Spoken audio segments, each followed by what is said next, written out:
Hello everybody, welcome to another update on the Gold Forecaster Index, the holy grail to predicting the gold price. In my last video I said that there were inflation risks and that the gold would go higher. But actually, when you look at this chart, the gold price has corrected a bit, but it has rebounded. Not too strong, but I think this is setting up for a nice rise into the end of the year.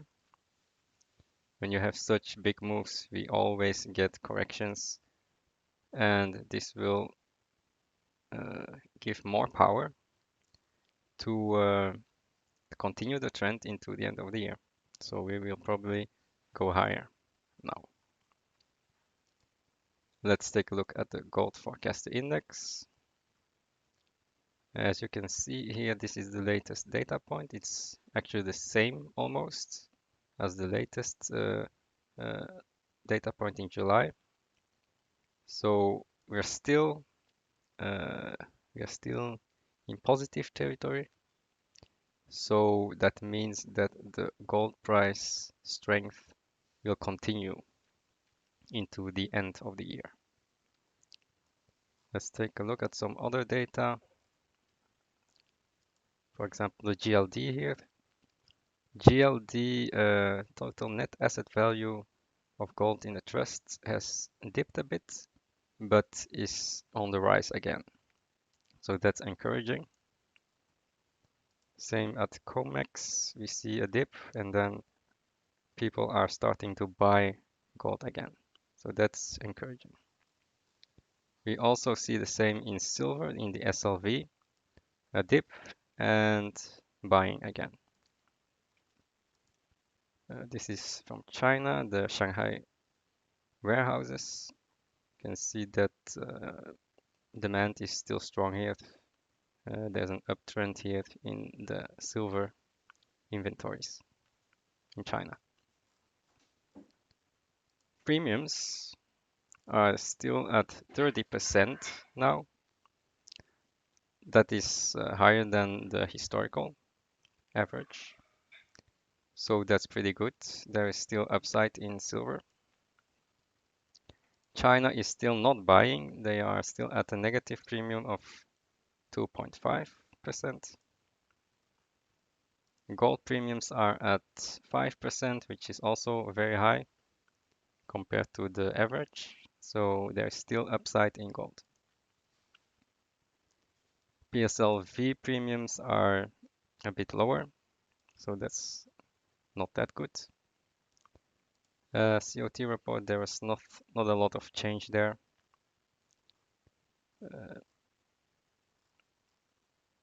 Lease rates were also not that positive. Swiss franc has been going higher, so that's a positive.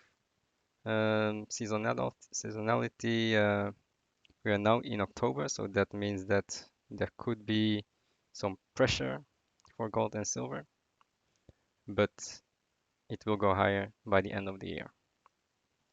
November, December, and January are very good months for gold and silver. Okay, let's go to some of the data. Let's take a look at the producer price index. You can see that it is moving higher. We are still in deflation territory, minus 2.6% year over year, but it will be going higher. The trend is up. The University of Michigan says that there's an inflation expectation of 3.1%. So that's eventually the goal that we are achieving, the 3% inflation rate. Capacity utilization. We don't see a lot of improvement there. It's going from 71 to 71.4. So that's I expected something more than that, but it's still going higher. The leading indicators still going up, and the recession indicator says that the recession is still ongoing. but it is diminishing. Should go back to below this yellow line here before we are safe. Money supply. So that's very important to see if we are in inflation or deflation. You can see the broadest money MZM is still going up. So we're still in inflationary period. Also the other M0, M1, and M2 are up. So that's good for gold.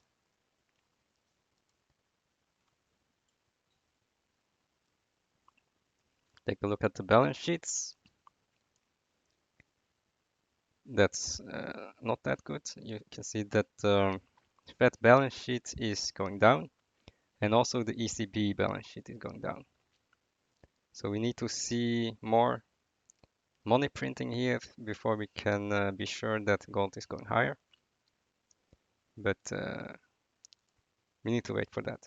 Wait for the stimulus to come, and then the Fed will monetize that debt.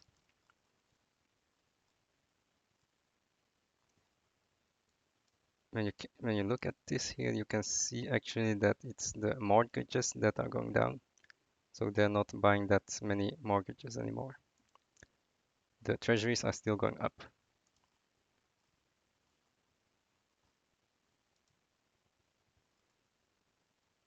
Also wanted to talk a bit about the leverage here. We are not deleveraging. We are completely over leveraged right now. Look at this. This is the amount of corporate business debt, which has skyrocketed. And typically when that happens, then you will see delinquencies rise as well. So bankruptcies are going to come. Also, we had new data on the net international investment position. And you can see here that the USA is now at minus 13 trillion.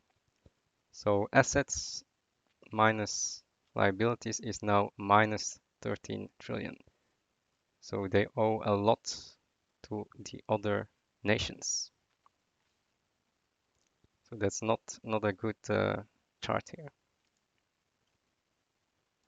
Okay, we also get trade balance numbers today, and it was worse than expected.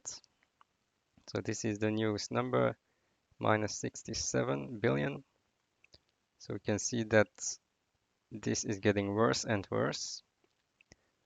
And that also means that the dollar is going to crash. I still expect the dollar to go to the 80 level. You can see that here there is a correlation. When this goes down, then the dollar will also follow.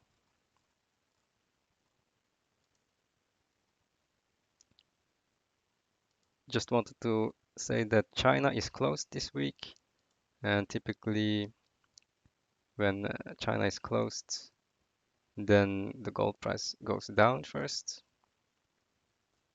for this week.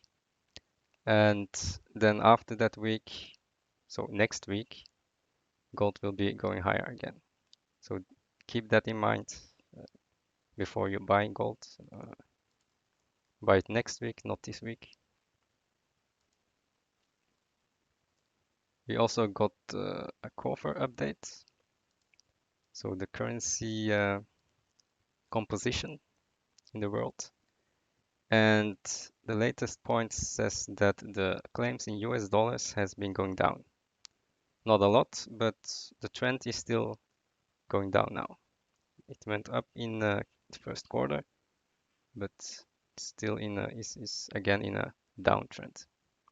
The euro has been rising, and also the Japanese yen is rising.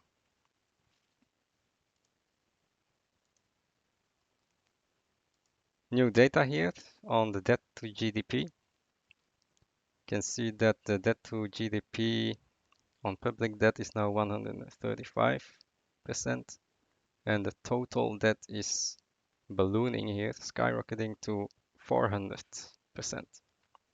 So that's not good. I wanted to conclude with something that I learned in the last month about silver. So gold goes up, silver will also go up. That's the monetary component. But we also have the fabrication component, which is the other half of silver. And Keith Neumeyer, he reported in this video here with Mike Maloney that there could be at least 1 kilogram of silver in a Tesla. So let's say that, yeah, you saw the latest numbers here. Q3 was a very good quarter for Tesla, and they delivered 139,000 vehicles. So that's about 500,000, 600,000 per year. So let's say this trend continues into next year and we get 1 million vehicles. So that would translate in 1,000 tons of silver per year of demand because of 1 kilogram and 1 million vehicles.